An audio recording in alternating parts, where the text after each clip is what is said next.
En el centro de la pampa vive un pimiento.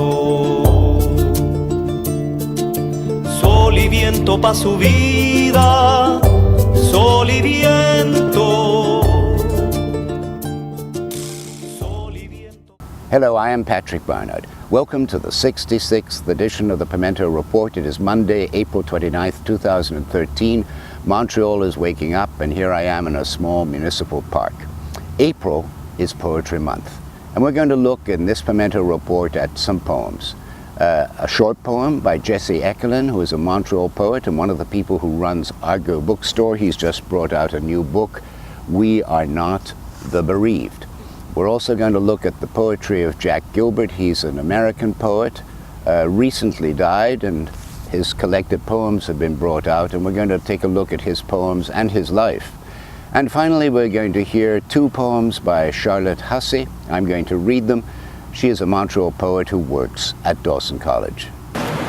Here we are, the middle of April 2013, and we're heading towards Argo Books. I'm going to go in there. Oh, that's Poetry Month, so we're going in there now. Let's see, there's Eric. Hey, Patrick. Good, a beautiful Argo. How are you today? Pretty good, and how are you? I'm good. I'm good. I'm good. What are you up to? I've come for my books. I'm going to ask Jesse about Poetry Month. Let's see what's happening back here. Go back here. See if the bear is in his lair. I'm coming in with a machine. Is that okay? Oh no.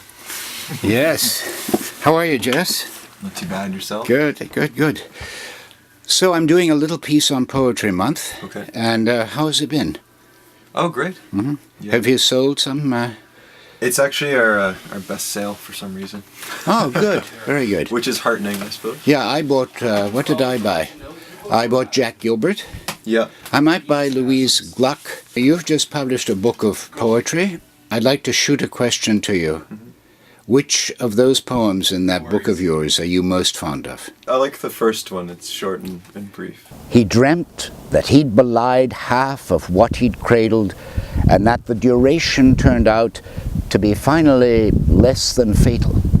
He awoke with a screaming laceration in his ear, and the sepia-toned scar stretched taut round his navel like the swaggering nape of a derelict equator. I'm going to do a little thing on poetry. I'm going to do maybe 3 poems by Jack Gilbert, and one of them is that one that you like about his dead wife and the Dalmatian. Yeah, that's a great poem. Yeah. Incredible poem. Yeah. Okay, guys. Well, all looks good on the happy Argo for today. Always. Jack Gilbert died at the age of 87. He was born in Pittsburgh in 1925. As a young man, he was in post-war Europe, with its very special character and flavor, particularly Paris, but later other places such as Greece and Italy. He had a tremendous success in the early 60s with his first book of poetry. He was much lauded and feted, as they say, but then he got fed up after about 6 months. And he went into a kind of exile in Europe, particularly in Greece, Italy, Denmark, and a few other places. And he wrote a very particular kind of poetry. Reading his poems, you see his life. And basically the poetry and the life revolve around 3 women. The last of these women is a Japanese sculptor called Michiko Nogami. She died of cancer. He was very, very affected by her death, and he spent nearly a decade with her. The woman in the middle of his life was called Linda Gregg. She's an American poet. They had a very, very close relationship, and she stayed on very good terms with him and helped him at the end of his life, in fact.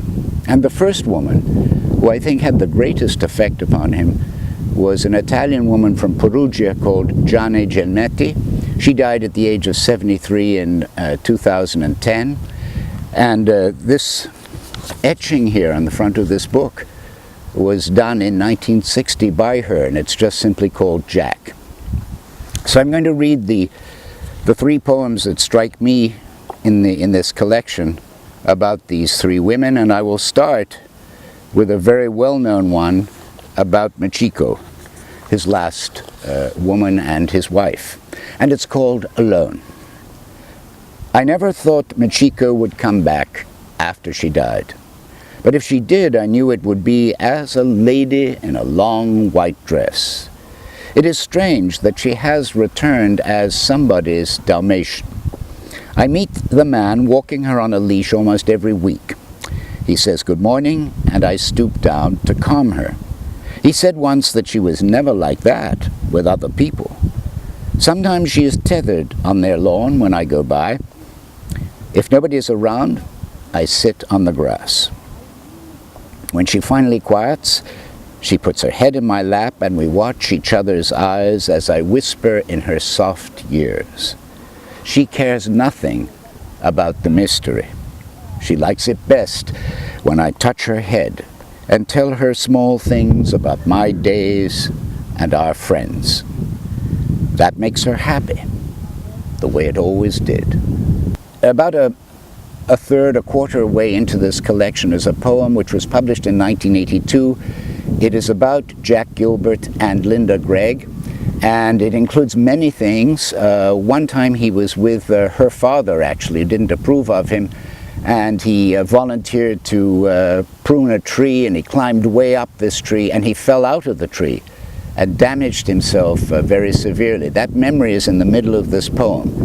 But their relationship is at the heart of it. So here it is, all the way from there to here. From my hill, I look down on the freeway and over to a gull lifting black against the gray ridge. It lifts slowly higher and enters the bright sky. Surely our long, steady dying brings us to a state of grace. What else can I call this bafflement? From here, I deal with my irrelevance to love, with the bewildering tenderness of which I am composed. The sun goes down and comes up again. The moon comes up and goes down. I live with the morning air and the different airs of night. I begin to grow old. The ships put out and are lost, put out and are lost, leaving me with their haunting awkwardness and the imperfection of birds, while all the time I work to understand this happiness I have come into.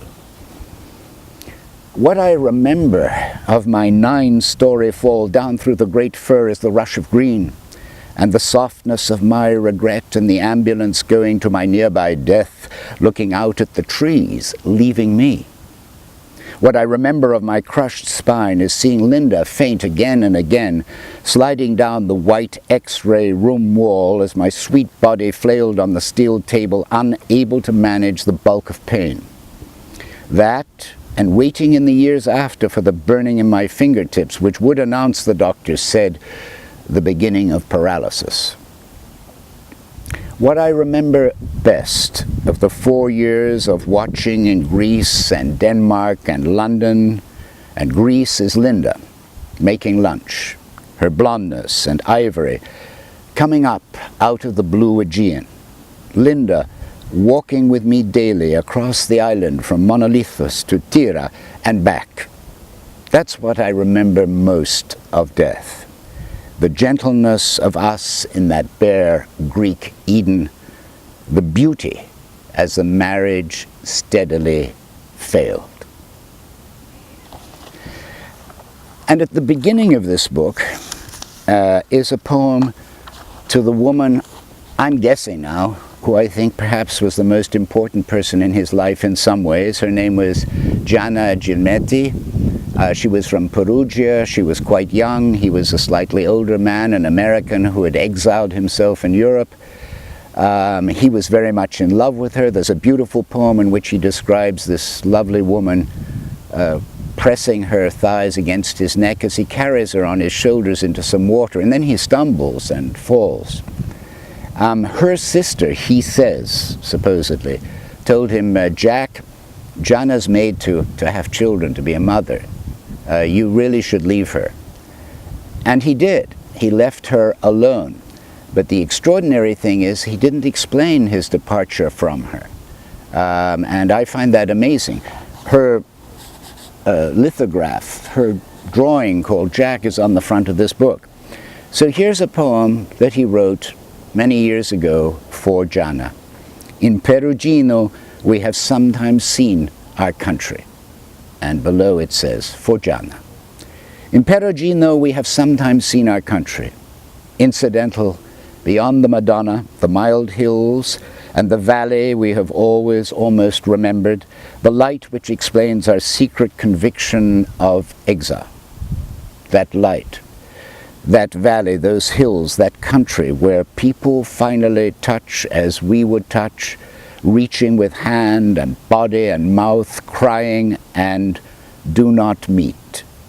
Those perfect small trees of loneliness, dark with my longing against the light. I'm also going to read a couple of poems by a colleague of mine at Dawson College. Her name is Charlotte Hussey. She's a Montreal poet. She also is a very gifted person, and she has a new book of poems out as well. But she's published 2 new poems in the Montreal e-zine, Montreal Sarai. So I'm going to read both of them, and the first is called Roma, and it's about a marsh area near where Charlotte spent her youth as a child. Roma by Charlotte Hussey. In the last heat, little puffs of fog lift off the marsh like white birds, and although she is kept in the yard by the old frying pan face maid, Janet knows where in the reed beds the south wind lies down with the north, hidden from prying eyes. She looks, dandelion fluff floating over the spiked poles of the fence, the marsh road, its potholes filled with sands and shells, to where a battered Ford sits, roll-down windows, letting the salt air tell what creek this is. Its family, some with size, bend to their work. Rusty baseball caps pulled down, green rubber boots planted to hack through swamp roots, sweet grass cuts staining thumbs and fingers, leaving trickles of blood for the marsh gods. And here is a second poem by Charlotte Hussey. Forbid by Charlotte Hussey. A skirt is sweeping over the floor, like that of a fairy tale girl kept by an ogre. Her long hairs crowned with yellow flowers, their delicate, invasive odor. The scrape of his chair legs draws closer. "You're wearing the evidence," he rasps, surprising himself through his nose, cawing from his high branch. Seen but not heard is how he wants her, a fledgling shadow. And so she has learned their stealth, how they slip around tables and out through door locks, with thieves straying to pick wild flowers.